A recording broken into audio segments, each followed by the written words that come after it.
Hello, welcome into another video. Today, Jared and I are on the more competitive side of things. You will know if you watched our power rankings video that we had a lot of combo decks in the top 8 decks currently, and one of the decks we had there that was sort of in the power rankings to combat them is blue black control, and I or blue black midrange, I guess blue black tempo midrange is a better word for it.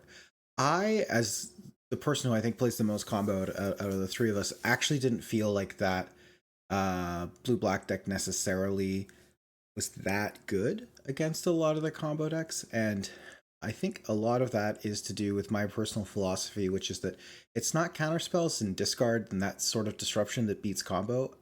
It can. I'm not saying it doesn't beat combo, obviously. But I think that the better way to attack the combo decks is with permanence.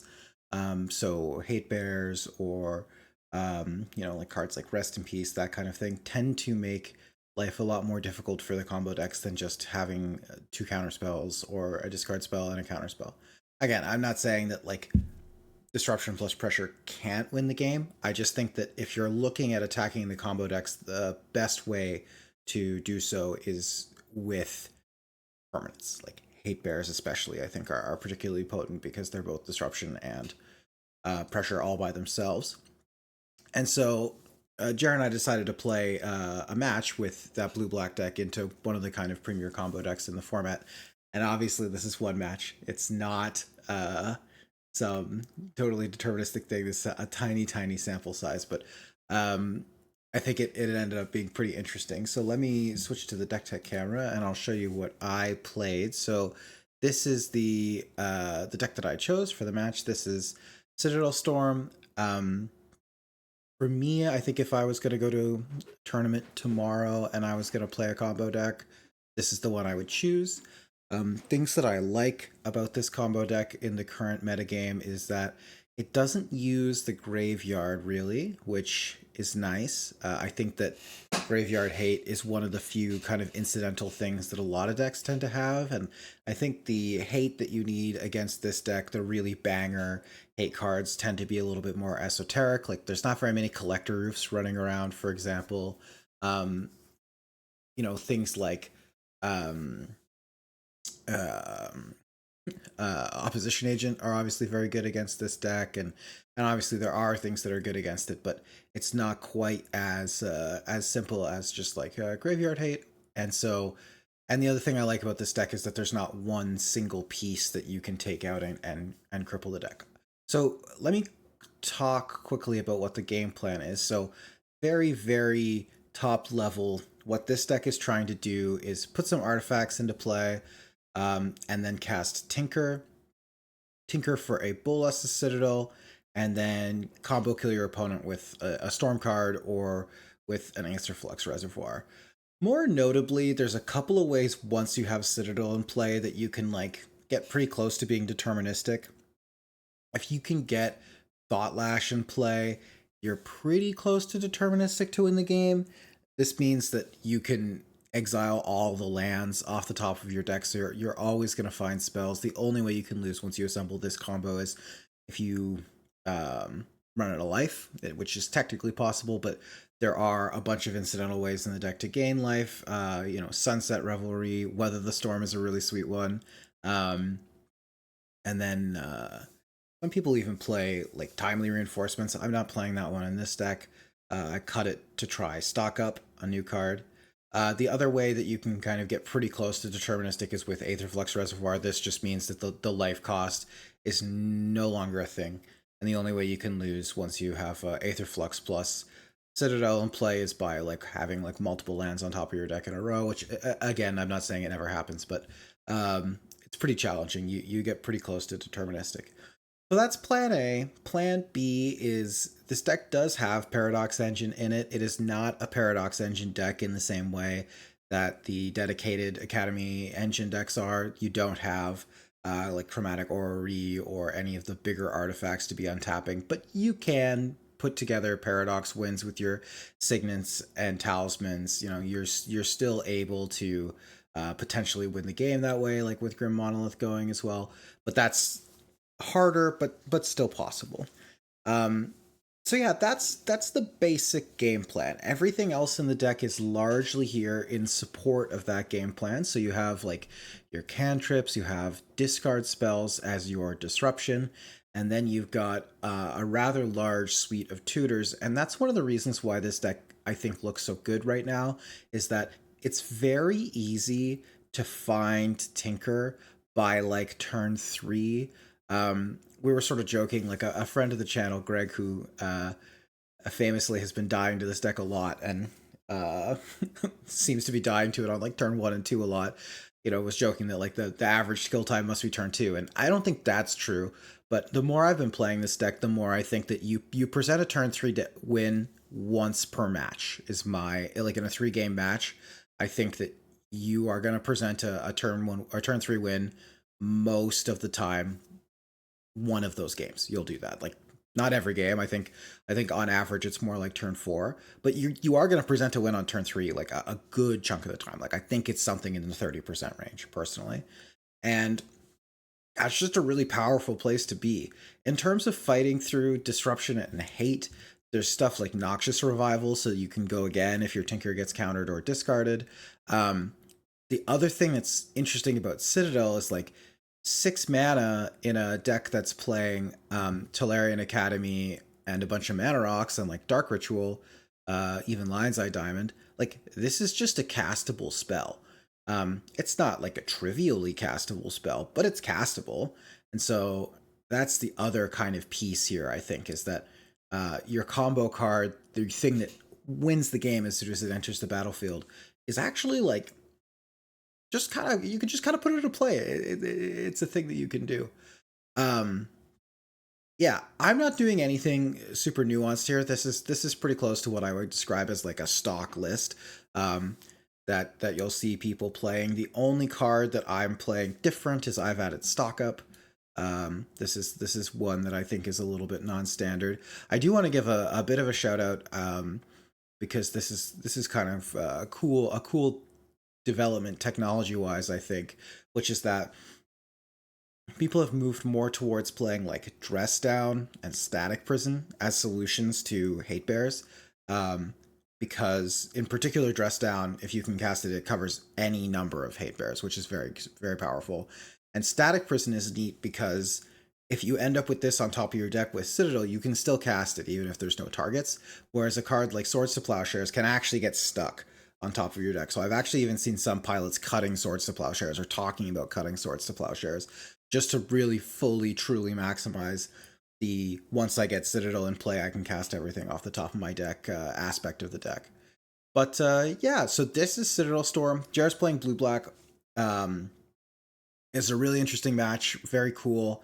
And again, obviously, it's one match. This is not like some massive sample size. So regardless of the result, you can't kind of take it as indicative of what the matchup is like on the whole. But I do think it's kind of cool to look at how to attack these combo decks in the metagame. I know a lot of people think that the way you attack these combo decks is by pointing them more. For the record, I agree. I do think that most of these combo decks need a couple of extra points. My controversial take that I think a lot of people won't agree with is that I would like to see a point on Solve the Equation. I think this card just is in most of the combo decks, and it's a pretty clean way to point them without really negatively impacting the rest of the format. So yeah, anyway, please enjoy this video. Comment below if you have other tier 1 decks you want to see us play. I think we've played almost all of them from our power rankings, but there are obviously more decks that didn't fall into that top 8 that we could still jam. And if you have questions about the list, feel free to leave them in the comments below as well. Either I can answer them or I'll go find someone who has a better answer than I do.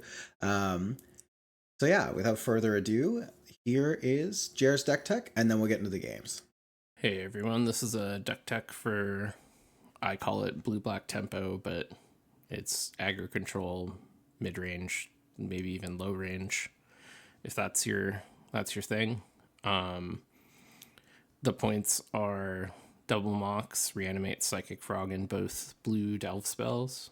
The primary objective of the deck is sort of like a traditional legacy tempo deck, is try to stick a threat and disrupt your opponent while you sort of ride that threat to victory. Not necessarily a protect the queen type strategy, but you have the capability of doing that if you have the right threat and the right set of disruption. Have a bunch of good black removal spells, blue card selection, counter spells, and a few haymakers in specific matchups. Like you're able to play cards like Shadow of Doubt, which are really good. If there's a bunch of combo running around, that's one of the better cards you can have. Cards both Back to Basics and Harbinger of the Tides, or Harbinger of the Seas, sorry. Really good in the fair matchups if you're playing against a like 4-color mid-range deck. Probably can't beat either of those cards. You have a bunch of the busted threats that have been printed recently: Oculus, Murktide Regent, Barrowgoyf, Psychic Frog, Orcish Bowmasters. Basically all your creatures have been printed in the last 5 years for the most part. The usual suite of disruption, Force of Wills, Daze, Counterspell, Mana Leak, so on and so forth. It's a fairly straightforward deck. Has game against everything. Really fun to play. Often gives you a lot of options each game. I hope you enjoy the match. Okay, getting into game one here. So just a note, Jared and I agreed that we know what each other are playing. In his case, he knows that I'm playing Citadel, and I know that he's playing his blue black kind of tempo mid-range match deck. We wanted to play this set just kind of to see what the matchup is like. I've felt like it's probably pretty doable, and I know that that's not necessarily the commonly accepted notion. So this hand goes turn 1, Mistveil Bridge, probably plays Chrome Mox, pitches Ponder to Chrome Mox, plays a Chromatic Star, and then on turn 2 it can go play Talisman of Progress. If that resolves, you can vamp on end step, find Tinker for turn 3 Tinker. Yeah, I mean, think these are the hands you keep, even if you know you're playing into Disruption. This is just a hand that goes fast. Jarrus getting to 6, likely to look for said Disruption. Worth noting, I'm also on the play here, so I'm not going to get got by getting my anything tagged right away. Hello, everyone, and welcome into the match. I'm playing my blue-black, blue cards, and hand attack deck against Liam on Citadel, Storm, Turbo, Citadel, Tinker deck, whatever you want to call it. I'm of the view this is a pretty good match for me, but we're going to play some and find out. So let's do just that. This hand is not amazing. Has 1 too many lands and a dead card, and the threat is like kind of schmedium. Inquisition is actively very good, but I think given the context of the matchup, we can't be keeping schmedium hands. So we shall mulligan. This hand is better, and I will keep. And I get to bottom this Blood Chief's Thirst, which is mostly pretty dead anyways, so. The one way that this ends up going a little sideways for me is if I get hand attacked on turn 1 and I lose the Vamp Tutor. That like would suck a bit, but I think that's kind of what you sign up for, and I'm just drawing like really hot still. Like any tutor is good. I have 2 mana sources to develop, so it should be fine. I gotta undeafen so that we can chat. Because he had the Chrome Mox, that sort of makes me want to ponder rather than Tamiyo. Second land is nice, it not being... Hello. Sorry, I started autopiloting, and then I realized we were going to talk for this whole game. Indeed. I also forgot to deafen, so it worked out. Perfect. Island. Yeah, I mean, you know where you're up against. No, I know. Okay. Ponder is fine. Shuffle. Man, I played a Star Wars pre-release today, and I got to get back used to the habit of like actually being able to respond to what my opponents do. That game is just like you go, I go, so there's no like responses. Full Hearthstone. No, it's like it's different in the sense that you get to like take one action at a time, basically, as opposed to like full turns. All of them. Okay. Yeah. There's kind of a spicy one on top of your deck. Yeah, it is. Oh yeah, you know about this one. Perfect. I do.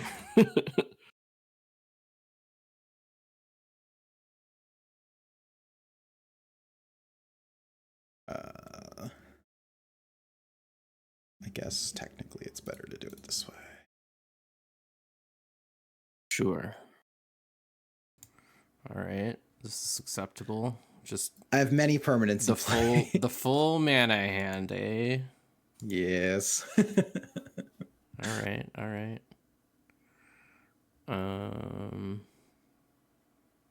Yeah, the classic untap with maybe 5 mana on turn 3. Yeah. We didn't draw perfectly out of this, but I'm feeling somewhat okay. Nice. All right, I'm feeling less okay.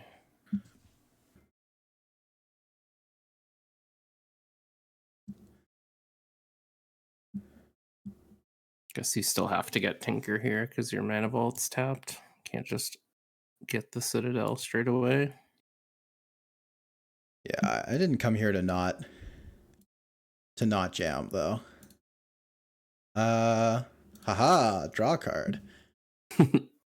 Reasonable. Yeah, it happens. Yeah. All right, so get the Citadel. Ooh, my new one here. Spicy. I think it's pretty good. Oh darn, that's one you would rather still have in your deck. Okay, so I'm definitely taking this, and I guess I'll take this. Any order. Urza's Bauble. Yeah, okay, we'll play our first land. Thoughtseize you. Thoughtseize is actually kind of annoying, but okay. You're fine. No, sorry, not annoying, but it's subtly worse because you losing the life is bad. Okay. I mean, I'm assuming what happens if I brick. I'm just trying to work out how I guess I'm just gonna take this sink. Sure. And now I can go. Can I fetch in response to playing this spell? I can. Yeah. Right? I can have cast to hold control. Yeah, I have to hold priority to do it. Yeah. Okay, so flow to colorless. Cast this. Ooh, swords.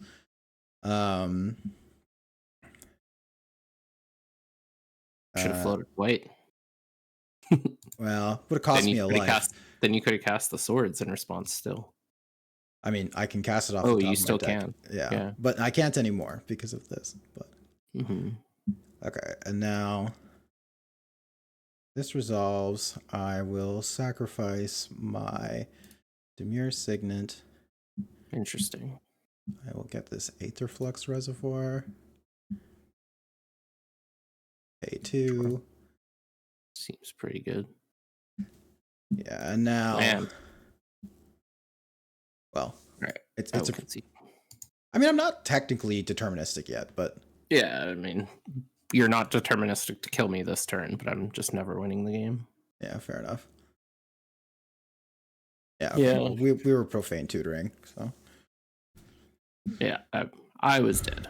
Yeah, I was saying, like, I do think that even though like the blue-black cards are good, like you do just present some early wins a lot of the time, and like because it's a 100-card singleton format, like you can't mulligan infinitely to find interaction, like necessarily.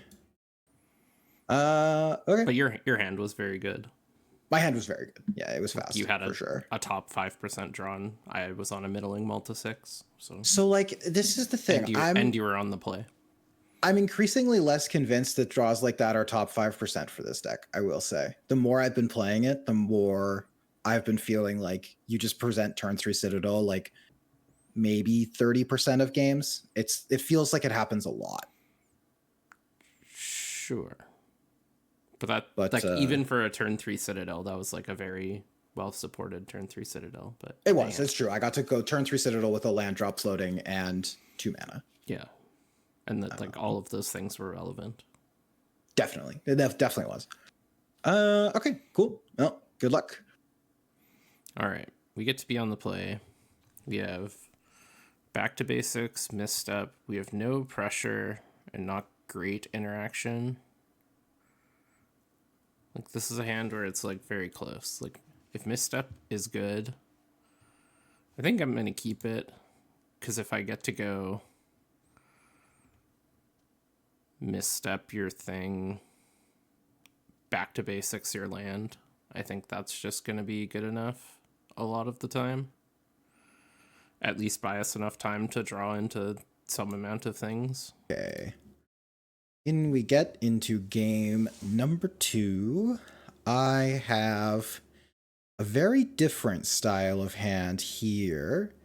So what does this hand do? This hand goes turn 1, Mox Diamond, and then I could play I guess I can choose whether I want to play the Mistveil Bridge or the Tolarian Academy. Yeah, I mean I'm never mulliganing. This is definitely a keep. Well, we'll see exactly how I sequence it based on what Jared does. I could get hand attacked here. That's the scariest thing these black decks can do is have turn 1 hand attack because it just allows them to sculpt the game completely differently. When Jared played Island on turn 1, game 1, it was like a big deep breath calming moment for me because you just aren't gonna die nearly as often. I am gonna play out this Mox. Mox Sapphire. Yeah. You drew 3 points last game. I drew 2 points. No, you drew Mana Vault and Damp Tutor. Oh yeah. All right. Fine. I accept. We're now even on points. Oh my god. Well, how do you feel about this one? That's fine. Excellent.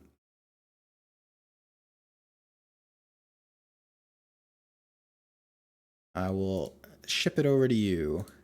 Excellent. The old Mox Diamond go. Much less scary from your perspective, I think. How do you feel about this one? It's fine. Okay. I have a Mox Diamond in play. Yeah, I would have preferred you to not, but given that you played a tapped non-basic, I'm jamming. Yeah, of course.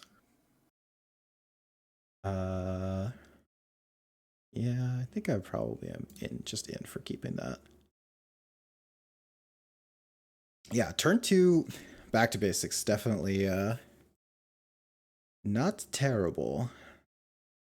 I concur. Okay, so I can go this one, play a Chromatic Star. Yep. Play this Tolarian Academy. Tap this Academy for 3. Am I tapping this Academy for 3? It only gets to tap exactly 1 time. It does. Yeah, I'm going to tap this Academy for 3. And then I will play Orzhov Signet. And then I will filter my Orzhov Signet into black-white. And I will balance 2 cards out of your hand. Sure. This one for sure. Also probably this one. Wait. That's so tilting. Discarding the mental misstep after letting the Chromatic Star resolve? No, I clicked the cards I wanted to discard, not the cards I wanted to keep, so I kept the opposite 2 cards. Oh, so no. this Balance is one of the... It's awkward because like a bunch of the ones are like, click the cards you want to keep, and a bunch of the ones are like, click the ones you want to discard. The fact that like half the time switches they're templated. very awkward. So yeah, that was just me being dumb and not reading, but it's still frustrating. It's like that's a thing that just like never happens in paper because you just discard the cards you just discard the cards you don't want. Think about it. Whereas when you just I will put this Weather the Storm in the graveyard. Yeah.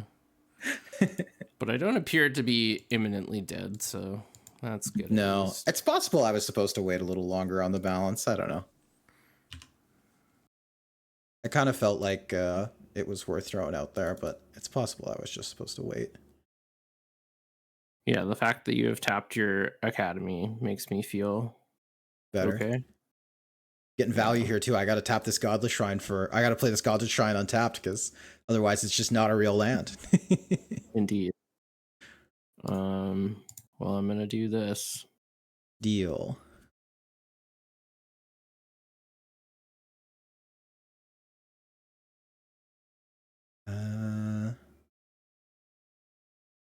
Okay. My sequencing for how I tap for this is really weird. So I have to filter my mana, then I'm gonna filter again. Draw a card now so that it doesn't trigger your thing. And then I think I'm just gonna jam this dress down. So I could draw now and then I draw 2 and you draw 1. But I think you're just drawing 1 anyway, right? Because the dress down just you're hitting a draw here. It has no abilities. Oh, sorry, yeah, the dress down. Yeah, has text. I do know what that card does. Yeah, my bad. Yeah. I will continue playing Lotus Petals. Excellent. That was my hope. Yep. Now I think I maybe want to activate. I draw 2, you draw 1. Fairy Mastermind looking good, Hid. Read him and weep. I have so many Lotus Petals in my hand. So Lotus, much petal. Yeah, that's fine. I will take this one. Yep. Taking Transmute Artifact probably makes sense. Yeah. Definitely the scarier of the 2 cards in my hand. Although I'm like not especially close to making it do anything like really impactful, but yeah, it's obviously the scarier of the 2 cards. Like I think it's definitely correct. Yeah, one of those cards has the potential to kill me, and the other one is good if you're killing me. And so I take the one that kills me, even though it does not kill me yet, but it could eventually. Yeah, awkward, but what are you gonna do? Yeah. On top, you say? On top, I say. Can I draw it? Would you like to trade 2 cards for 1? No. I am going to play this other one that is pretty good in conjunction with my Fairy Mastermind, though. Yep. Well, no, because I don't draw the card, right? Isn't it one? Are they both replacement effects? I don't know. You're the judge.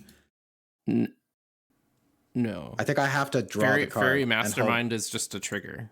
Like whenever your opponent it says when I draw their second card. Doesn't this say I don't draw a card? Well, I just mean with the activated ability, I can make you draw a card. Oh. So I draw a card, but you don't draw a card and I get a treasure. Yeah, sure. But it's not. It's good. It's not good with the static ability, but it's good with the activated ability. Yes, yeah. Makes sense. I can pay 4 to draw and make a treasure, which is much better than paying 4 to have both of us draw. Yeah.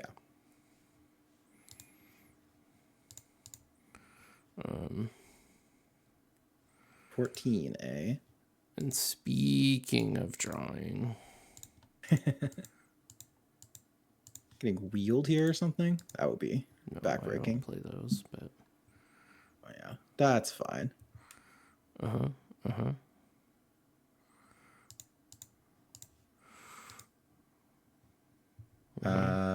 Yep, that one's also fine.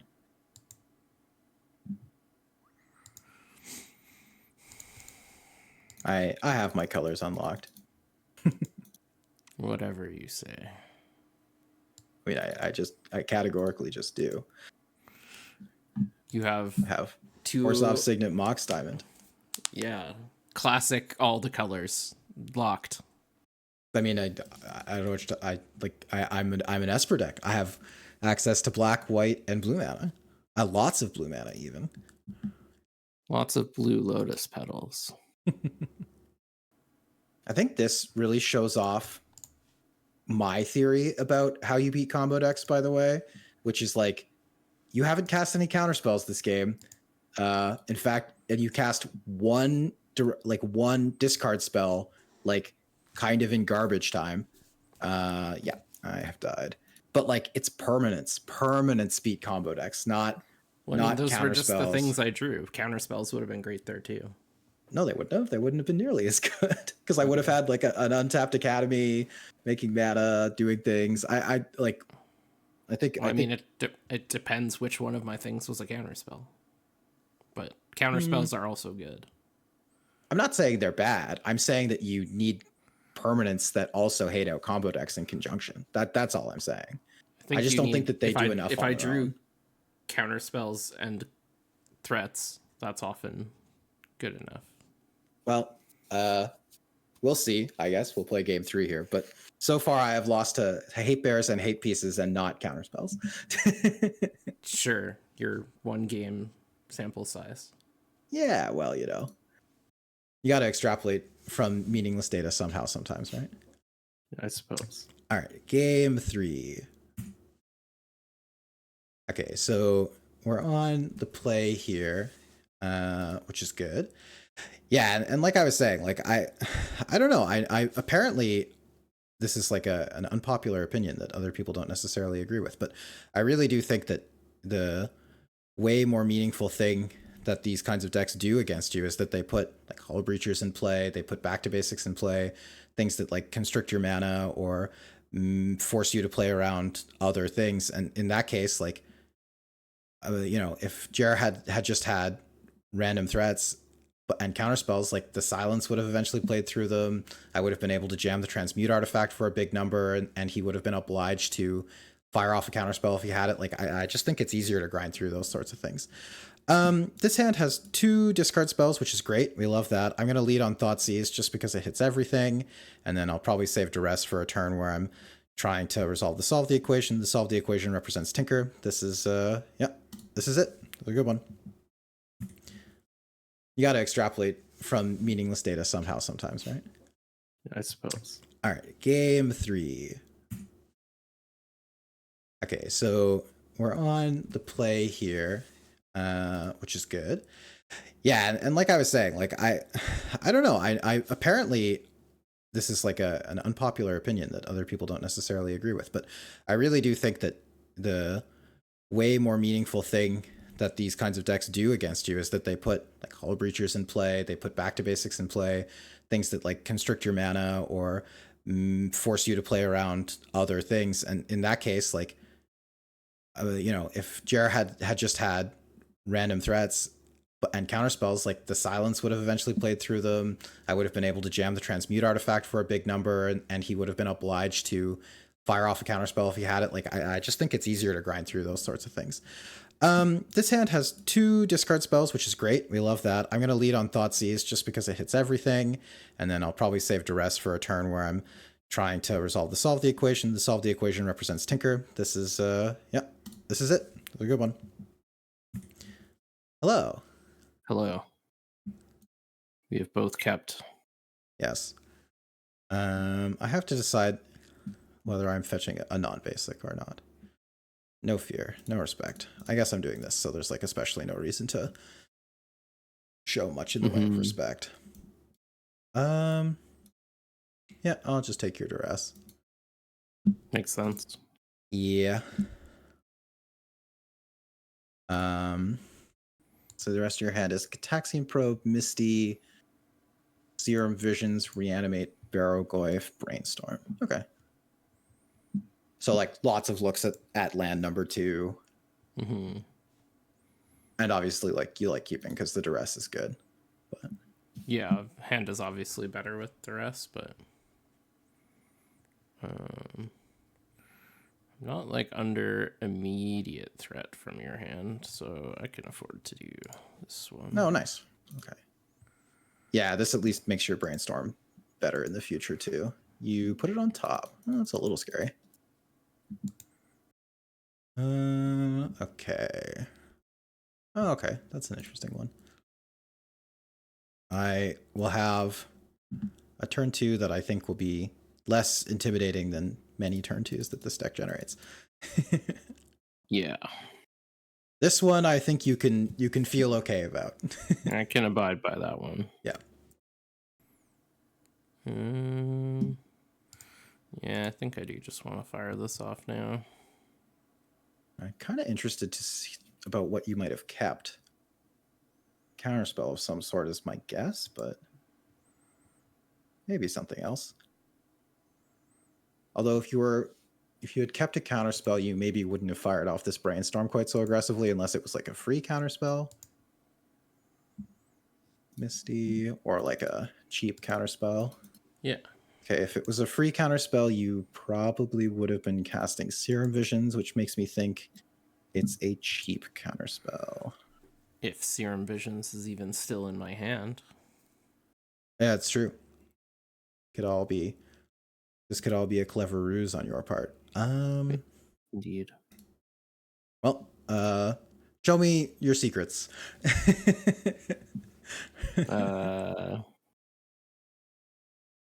Sure. Spell Snare. Interesting. Harbinger and Snapcaster and Swamp. Wow, your hand is so different. Indeed. Well, Brainstorm will do that for you. Brainstorm will clean a hand up in a hurry. And I was able to find relevant cards that you can't duress. So, what did you keep on top? Harbinger? No, it was Ponder, but the Brainstorm was good. Yeah, for sure. I am just gonna take the Ponder, I think. Reasonable. And then I'm just gonna cast Personal Tutor. Good one. Yeah. I'll put Tinker on top. Yep. No second Surveil land here? No, sadly. Gotta get the Watery Grave. Maybe the least fetched land in 2-color decks now, the Shock land. Like.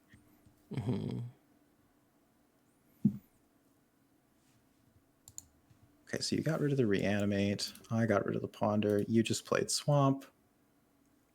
You are passing. Okay. Interesting.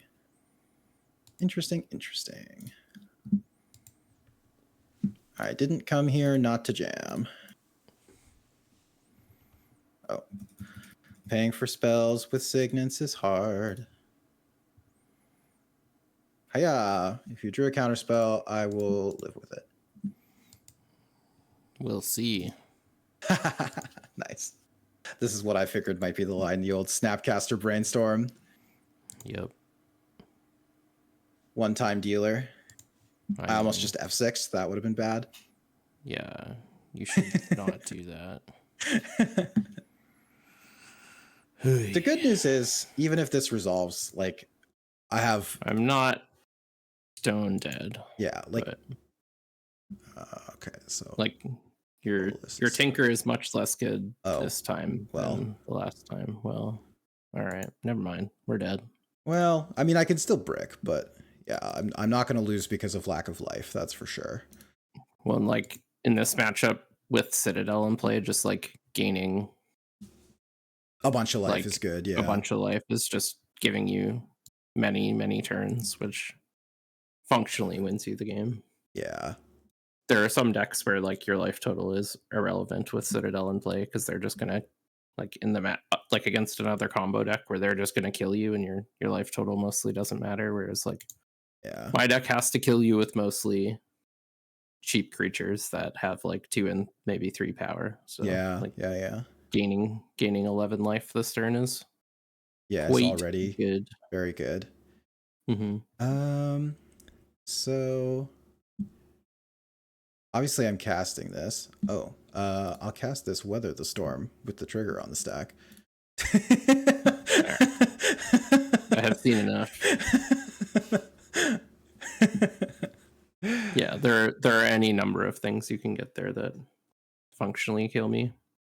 Yeah, I can go up to 4, but I You already could have go the get reservoir. could go get the One Ring, Yeah, which gives me which is a pretty good one. You could even just go get Top, which like with um Reservoir just wins you the game, and yeah, Citadel. yeah. That was definitely the line there. I think you might have Mm-hmm. just been dead though. Anyway, I think the Weather the Storm triggers were gonna take me over 50. Seems likely. Yeah. Yeah, Okay, the cool. personal tutor draw was very good. Yeah. Did you know Because I had? otherwise I Yeah, you did, right? otherwise yeah, I probed you turn 1. Yeah. Otherwise I just get to snap duress or solve the equation and you kind of don't have a lot going on, but Yeah, because I can't play it into the face of Snap Duress, because if I go get Tinker, you get to yeah, I either duress the solve or duress the yeah, tinker, which Duress is force Duress the thing free. you go get. Yeah. Yeah. Yeah, no, the personal But tutor was so definitely you a needed strong to draw. like that turn you kind of needed to hit action, but yeah, Yeah. I mean that's what your deck tries to do, so Yeah, makes it's sense. just designed to churn through those kinds of interactive pieces as best as possible for sure. I think Mm-hmm. you're right. Like Well, obviously like and what personal match. tutor was like particularly good because like the classic you can't Thoughtseize the top of the deck, whereas yeah, like even if you just drew another tutor, like Mhm. I wasn't dead in as quick a time because you can't tutor and pass the turn. You have to tutor and tinker in the same turn, and you didn't Yeah. have that much mana. So Yeah, for yeah, sure. personal tutor was kind of perfect for you there. It was very good for sure. Mm-hmm. Yeah. I mean, I think this is obviously why like we had this deck number 2 on the power rankings. It does just Yeah, like really even in what is potentially a tough matchup, it just has the power to just win the game if your opponent doesn't sort of have it stumbles. all. Yeah, exactly. And like yeah. Um I think too like even into the games where like you have some interaction, the deck does a pretty good job of having ways to like reload. Like you can buy back Tinker, you can like hard cast Citadel. Uh and I think that's something about this deck that is like particularly tricky to deal with, is the fact that like Bolus the Citadel is just a castable card.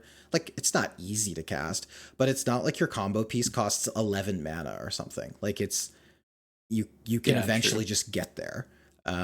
Which I think is I've like really noticed a interesting. bunch of the other lists I've seen. I'm not as familiar with yours, obviously, because we played against it a few months ago. But I've noticed people have been cutting Academy from the deck, Interesting. which I found kind of interesting. But I could see that. I don't know that like you necessarily need to be on like Academy, and I could even see cutting Mana Vault potentially too for something else. But mm-hmm. like yeah, I do think the mana is just good. The points in this Yeah, deck are, I don't know, the points in this deck feel kind of cracked. Like you get to play so many tutors. You get like you're basically yeah. playing all the best tutors except for DT. Um and like I don't know. Well, and that's the thing is like the top of the deck tutors, as you saw there, like sometimes even better than just putting the card in your hand. Like Mhm. obviously most of the time it's not, but Yeah, but I mean some that's a perfect example. Whereas if you had tutored Tinker to your hand, that game becomes much more difficult for you. yeah, Whereas if you put it on top of your deck, it lets you win several turns earlier, yeah, most likely. for So sure.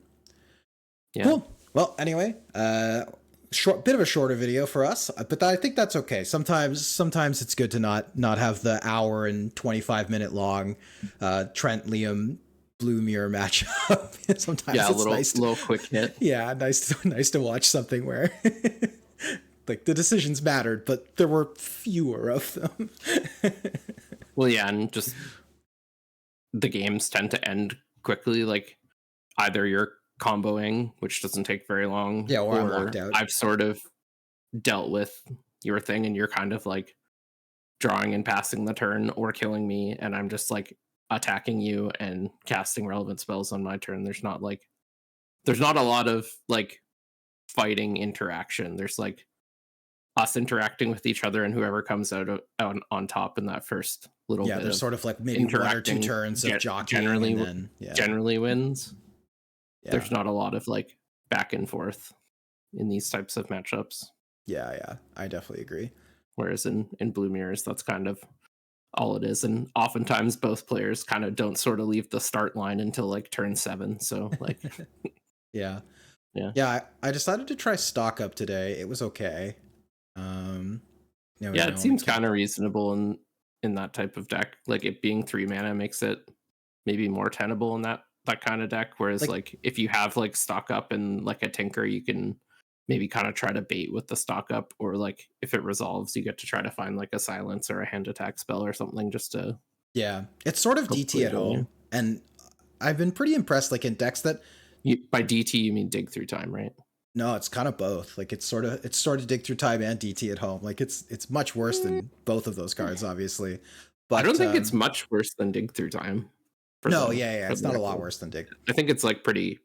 It's kind of taking over Legacy. I don't know if you've noticed, but I haven't. That format, man, just sorceries that 2 for 1 are broken. Yeah. Okay. Maybe we'll do the legacy video some other time, because I have actually been playing a bunch. But yeah, I don't know if you have anything else you wanted to add before we cut this one off. Nope. No. Cool. All right, well, thanks so much for watching, and we'll see you in the next one. Don't forget to like and subscribe if you enjoyed the video. Yes, and comment below and let us know whether or not you think this deck is broken. Yeah. We'll talk to you next time.